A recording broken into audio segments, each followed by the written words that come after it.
Hi guys, so Carlos nga pala ulit ng unboxing and everything. Sa video na ito, i-unbox natin yung dual band 670p Uno modem. Okay, so tara, mag-start na tayo.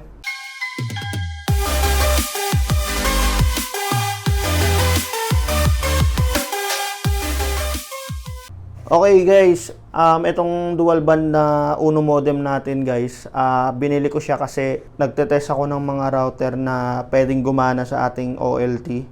Ayan. So, nakita nyo dati yung previous video ko, naka switch hub lang tayo na may Microtech guys. So, ngayon, nung last year, in-upgrade ko siya ng OLT. Okay, so bumili ako ng 1 GPON na OLT.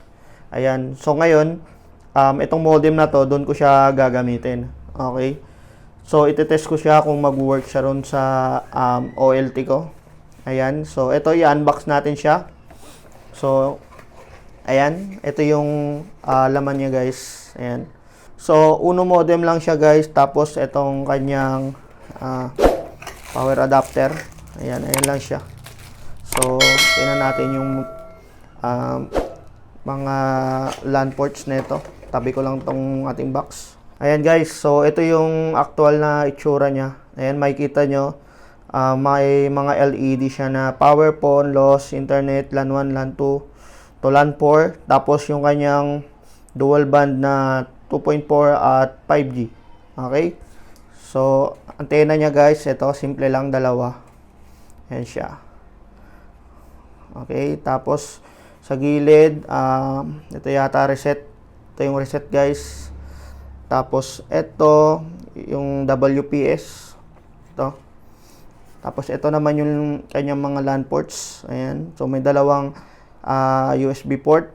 And then yung power button. Tapos yung DC jack connector. And then yung LAN ports niya guys, 4.